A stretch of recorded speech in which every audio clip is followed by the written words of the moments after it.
Acum, aici, în pragul cataractelor Dunării, totul e firesc. Agregatele hidroenergetice lucrează din plin. Năvala apelor acționează în adâncuri asupra turbinelor. La suprafață apele sunt calme și navigatorii își poartă liniștiți vasele pe luciul lacului de acumulare.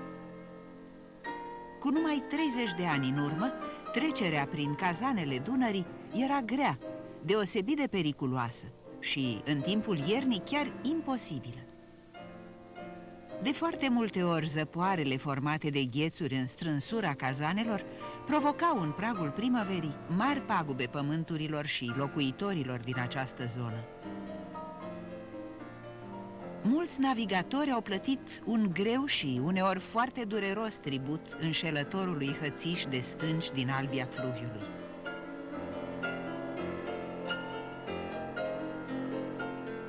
Frumusețea fără asemănare a locurilor și dărnicia apelor Dunării i-au atras pe oameni și i-au statornicit aici încă din vremuri de demult. Zidurile acestor case stau mărturie a bogăției adusă de apele Dunării.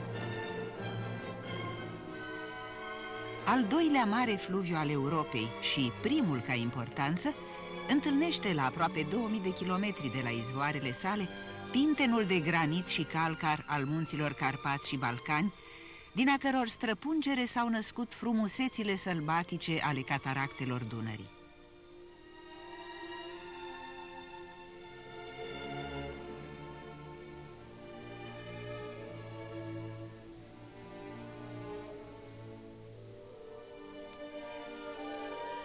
La ieșirea din strânsura munților, după mai bine de 100 de kilometri, în dreptul localităților Gura Văii, Sip, proiectanții români și iugoslavi au imaginat, au studiat, au calculat și au proiectat un complex sistem hidroenergetic și de navigație.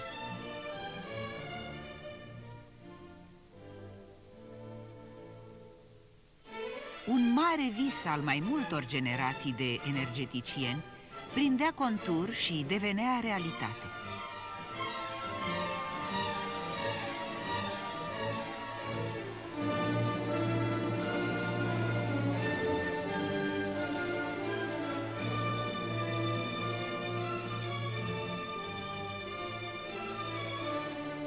În toamna anului 1964 începeau primele lucrări.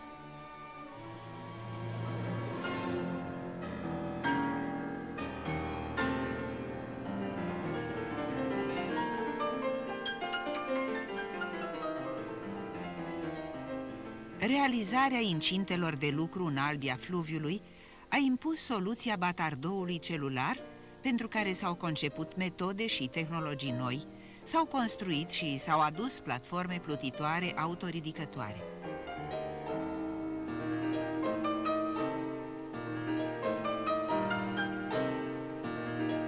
Era pentru prima dată în lume când se folosea această tehnologie în condițiile unor adâncimi mari și a unor curenți puternici. După terminarea incintelor și desecarea lor, pe acest pământ care vedea pentru prima dată lumina soarelui, a început în ritm alert construcția marelui edificiu.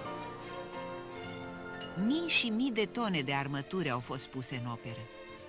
Agregatele pentru betoane erau aduse din locurile cu cele mai mari rezerve.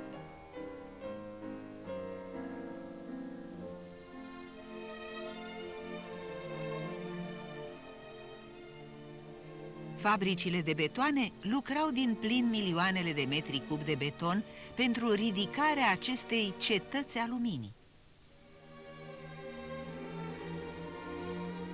Treptat, prin păienjenișul armăturilor de oțel, încep să se deslușească formele viitoarei centrale.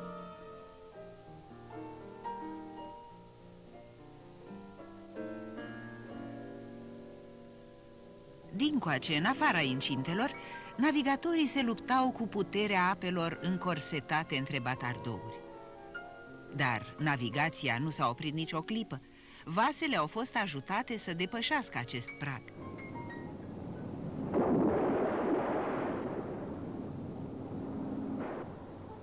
În august 1969, În viața șantierului începea o a doua mare etapă, închiderea fluviului pentru continuarea lucrărilor la baraj.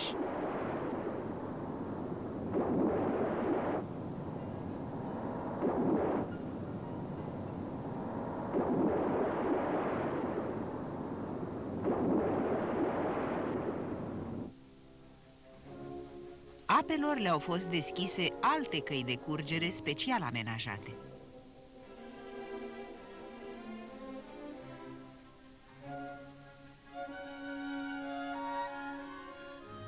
Constructorii au predat centrala montorilor.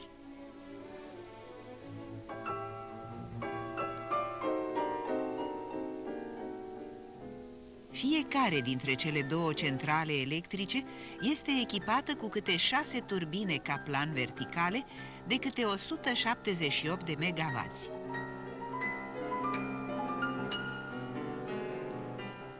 Ele au fost calculate să producă la un debit de 8700 metri cub pe secundă 2050 megawatts.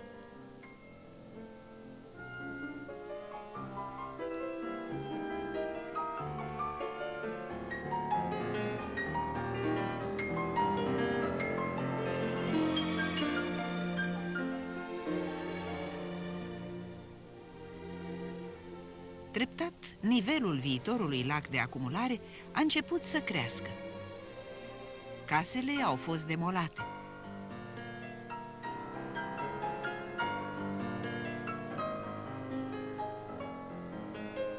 Fostele drumuri se scufundă lent în marele lac.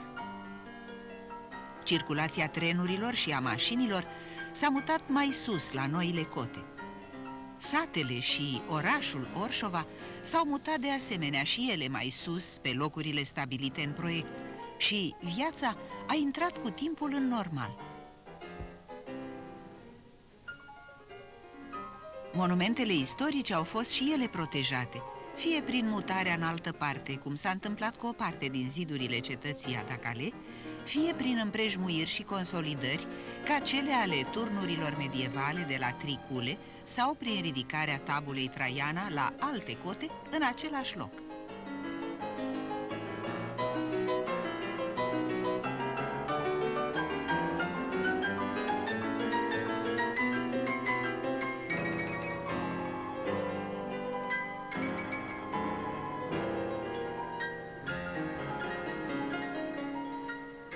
Barajul era gata în anul 1971. Primele șuvițe de apă din prea plinul lacului de acumulare au trecut peste marginile lui.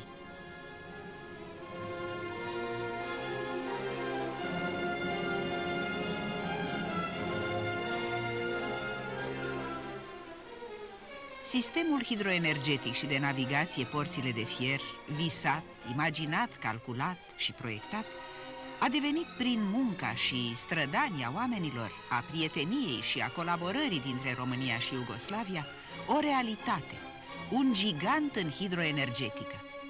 În luna mai 1972, sistemul hidroenergetic a intrat în regimul de lucru cu toate agregatele, așa cum era prevăzut în proiect, realizând 10.500 de gigawatts oră pe an.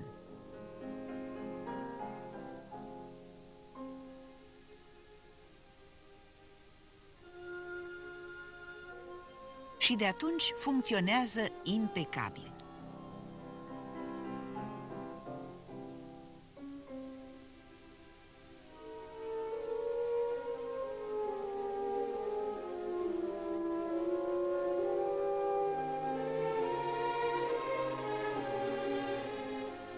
În anul 1977, continuând buna tradiție a colaborării româno-iugoslave, a început în Ostrovul Mare, la peste 80 de kilometri aval de primul sistem, construcția celui de-al doilea sistem hidroenergetic și de navigație, Porțile de Fier 2.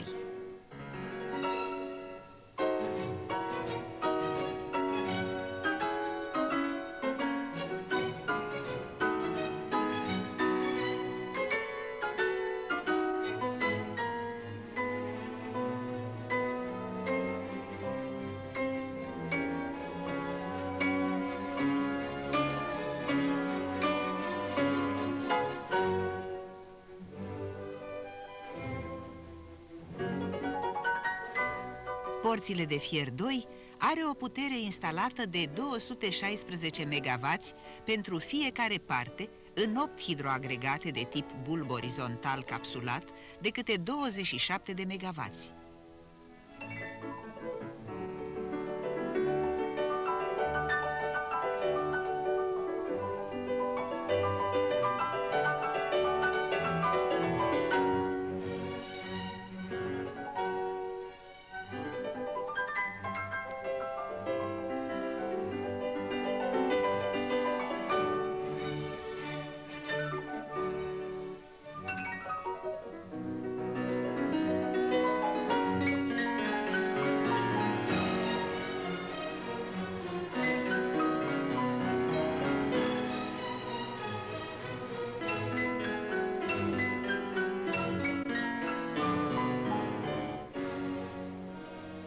În 1985, toamna târziu, la ape mici, a început închiderea Dunării pentru realizarea incintei în care să se construiască ecluza de pe malul iugoslav.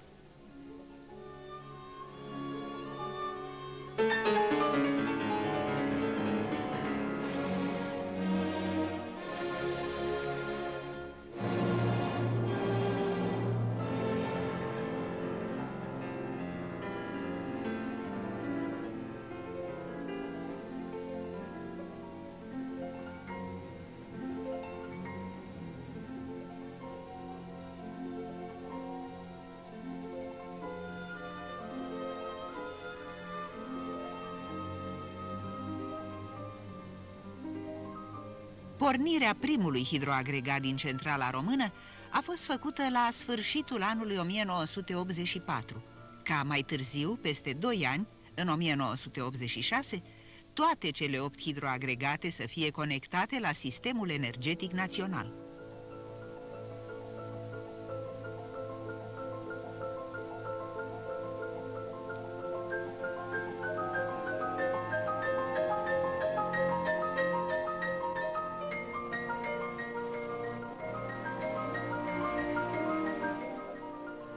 Disponibilitatea energetică a Dunării i-a determinat pe constructorii români și iugoslavi să proiecteze și să înceapă execuția a 2 centrale suplimentare, câte una de fiecare parte, de câte 51 de megavați.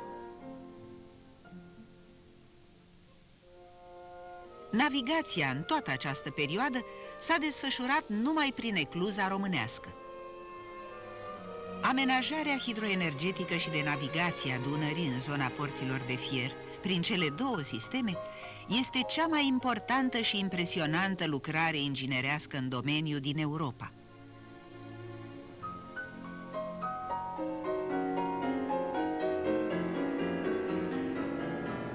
Imaginile document ale acestui film au fost realizate între anii 1963 și 1993, ultimii 30 de ani din multimilenara istorie a Dunării.